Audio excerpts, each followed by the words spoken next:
Good evening.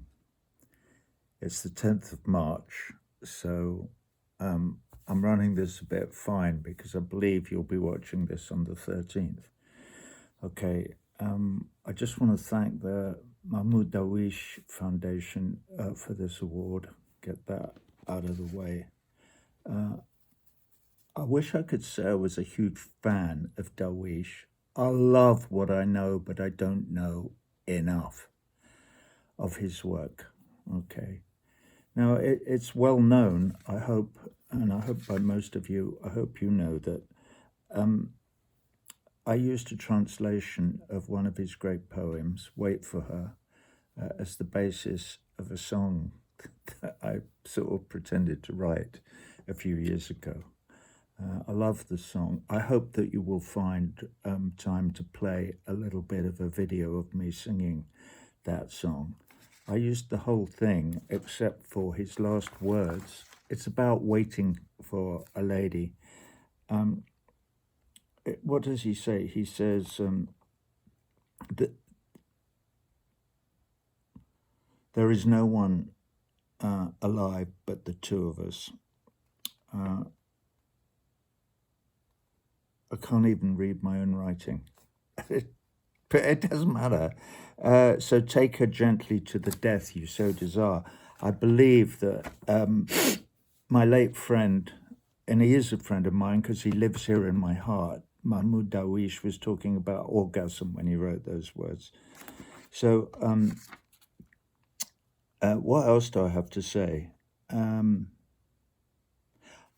Darwish said this at one point. He said, every beautiful poem is an act of resistance. Great man, obviously. What else do I have to say? Oh, yeah. You have given me $12,000. Okay. I would like you to find a Palestinian artist and give the $12,000 to them because they need it a lot more than I do. But also as a mark of respect to Darwish and to all of you, I'll give $12,000 every year upon your recommendation, however, to a Palestinian artist who needs support to do the great work of resistance that men like and writers like Darwish and Kanafani have been doing all these years, because the resistance must go on. What else? Oh yeah, I know.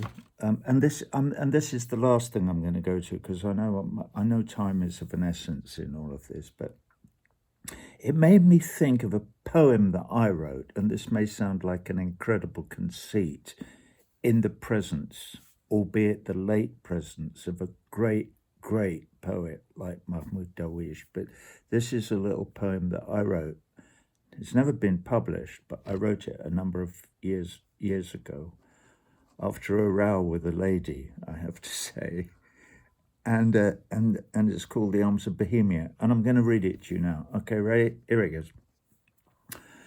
Tonight, we stay up drinking tequila as the sun goes down.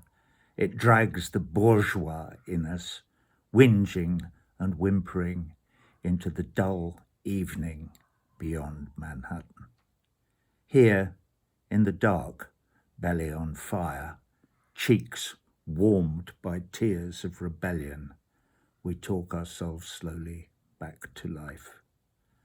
And the ghosts of the artists who died in oblivion, loved, lusting, livid, loud, larger than ordinary life, smash their fists on the table of our lives, spill the red wine, and welcome us into the arms of Bohemia. Okay, that's my little poem. I love you all. Thank you so much for this huge, huge, huge honor. I'm going on tour in a few months' time, and I think I may take this tour to Europe, if there is a Europe, next year. And then I will probably retire from that part of my career, which won't be all bad, because it will give me time to catch up and read everything that Mahmoud Darwish ever wrote, because up until now, I haven't had time. I love you all. Keep up the fight. Let's hope that this Ukraine debacle concentrates people's minds not just on the people of the Ukraine who deserve everything that we can help them with to bring peace back to their country, but on the predicament of the Palestinian people to whom this bullshit has been going on for 70 years, unlike the Ukrainians where it's only 11 days so far. Anyway, I should probably not have said that because it's not really in the spirit of these proceedings, except that it is, and so on and so forth. I nearly got through this speech without saying, and so on and so forth. I use that phrase often during my life and in my writings and in writings of letters to people. And it is another direct crib from the writings of Mahmoud Darwish, who uses the phrase often when he's telling stories or whatever. So, thank you. I love you. And so on and so forth.